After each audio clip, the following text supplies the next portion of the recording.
Setelah identitas Qin Yichen terungkap, semua yang telah dia lakukan di 10.000 benua etnis akan musnah. Kamar dagang Fei Lale didirikan dengan satu tangan. Banyak ras manusia yang ditimbulkan oleh darahnya, dan bahkan menelancar pelai hijau dan rubah tidak kebal. Dan yang paling menakutkan adalah ras-ras yang melotot seperti harimau yang mengawasi mangsanya di luar pasti akan menyerang ras manusia dengan segala cara. Batas ketidakberdayaan tidak jauh.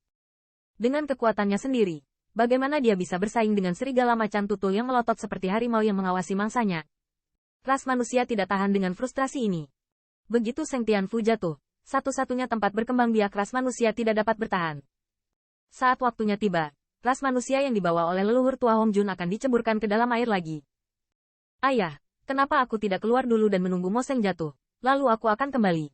Melihat ke langit tanpa berpikir, Qin Yichen mengatupkan giginya, berkata. Tidak, langit menggelengkan kepalanya, berkata, Mo Seng menyembunyikan niat jahat padamu. Jika Anda keluar, Anda pasti membawa kehancuran sendiri. Mendengar ini, kulit Qin Yichen menegang. Cara alaminya Mo Seng tidak memiliki niat baik untuknya. Jadi setelah keluar dari 10.000 keluarga Battle Domain, dia bahkan tidak pergi ke 10.000 kota monster. Aneh, jika Mo Seng tahu lokasimu, dia tidak akan membiarkanmu lari sejauh ini. Langit ketakutan, dan mulutnya terkatup rapat, bergumam di mulutnya, bukankah lampu jiwa ada di tangannya? Mendengar ini, murid Qin Yichen tiba-tiba menyusut, pria berjubah hitam di Battle Domain dari 10.000 keluarga tiba-tiba muncul di benaknya.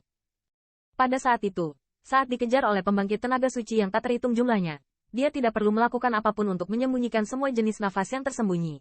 Tetapi dia tidak dapat melarikan diri dari pengejaran pembangkit tenaga listrik tersebut.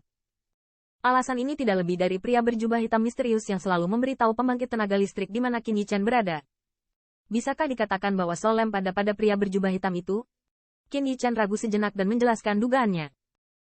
Bukan tanpa kemungkinan ini, Dewa mengerang sejenak, mengangguk, dan berkata, domain pertempuran 10.000 keluarga adalah tempat yang ditinggalkan oleh leluhur klan Phoenix. Mo Seng telah diperingatkan, dan dia tidak akan pernah berani masuk. Kamu dalam ras manusia, dan aku akan mencari tahu. Akhirnya, Tian Wuming bergumam, berjalan perlahan menuju luar. Melihat siluet tua yang berangsur-angsur menghilang di kuil, Qin Yichen merasa ujung hidungnya sakit. Orang tua ini, diam-diam telah menjaga Human Rache 2 selama 10.000 tahun. Bahkan pembangkit tenaga listrik teratas, yang menghabiskan segala cara, tidak dapat menahan berlalunya waktu. 10.000 tahun, ini adalah batas kematian. Pada saat ini, harta benda duniawi apapun tidak dapat memperpanjang umur. Apa yang bisa membuat Tian Wuming bertahan sampai sekarang adalah obsesi terhadap ras manusia. Dia tidak bisa yakin dengan ras manusia. Begitu dia kehilangan kekuatan utamanya, tidak ada yang bisa mengambil sinar di ras manusia tanpa koneksi.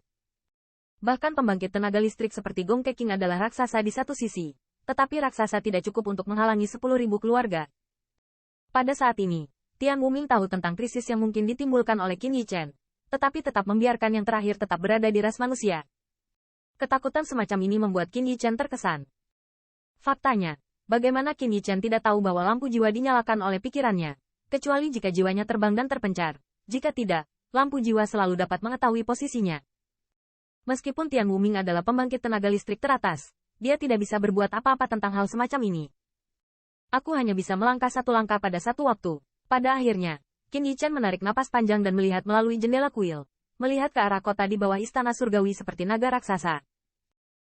Di area dalam dekat Seng Tianfu, halaman besar berdiri di antaranya. Di jalan-jalan itu, banyak orang yang lewat menatap dengan iri ke rumah megah itu. Rumah-rumah ini hanya memenuhi syarat untuk pasukan puncak yang telah memberikan kontribusi signifikan bagi ras manusia. Keluarga Qin Yichen telah pindah ke sini di tanah suci Taihao. Bisa tinggal di sini tidak diragukan lagi merupakan kemuliaan yang luar biasa. Saya tidak tahu berapa banyak orang yang iri pada mereka. Pada titik ini, saatnya makan malam lagi. Qin Baihe duduk di atas, dan di bawahnya, Qin Haoran dan Du Binglan duduk. Di sisi lain, itu adalah manajemen senior kamar dagang Feila seperti Ye Liangchen dan Sister Suruyan. Sekelompok orang ini duduk di meja makan, tetapi tidak ada suara, dan tidak ada yang menyentuh sumpit saat makan di meja itu. Bisa berkumpul di sini akan menjadi masalah kebanggaan. Namun, saat ini, bahkan Tuan Qin Baihe, yang suka pamer, senang tidak menaikkan garis pandang, dari waktu ke waktu menantikan bangku dan kursi kosong, di mana posisi Qin Yichen. Sudah lebih dari 2 tahun sejak Qin Yichen pergi bersama Xiao Linger. Selama waktu ini, tidak ada jejak suara Qin Yichen yang kembali, dan dia menghilang seperti menghilang tanpa jejak seolah-olah dunia telah menguap. Tuan, Paman dan Bibi, Saudara Qin akan baik-baik saja. Pada saat tertentu, Ye Liangchen akhirnya tidak tahan dengan aura depresi ini, membuka mulut dan berkata, "Ya, bukankah ada utusan Istana Surga Suci setengah bulan yang lalu?" Qin Yichan harus mundur. Selain itu, Susin berkata dengan lembut dengan mata besar. Dalam beberapa tahun terakhir, Susin pedas asli telah berubah menjadi sedikit keindahan. Dibandingkan dengan Suruyan di samping, tidak kalah dan memiliki cita rasa tersendiri. Pria itu benar-benar milik tanah suci? Apakah kamu benar-benar bingung? Qin Baihe melirik Ye Liangchen, berteriak. Setelah mendengar ini, Ye Liangchen tidak bisa menahan lehernya. Sepertinya apa yang dia rencanakan dilihat oleh Lord San. Anak ini benar-benar, lebih dari 2 tahun. Tidak peduli seberapa sibuknya kamu harus mengirim pesan kembali. Selain itu, Qin Haoran juga menghela nafas.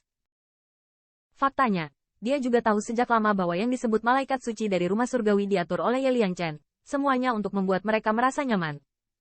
Qin Haoran tidak menyalahkan perilaku Ye Liangchen. Kamu masih punya wajah untuk diajak bicara. Bagaimana ayahmu melakukan ini? Putra dan cucu Anda tidak mendengar selama lebih dari 2 tahun. Bukankah Anda sedang terburu-buru? Namun, kata-kata Qin Haoran belum berakhir, dan tombak Lord mengarah tajam ke arahnya.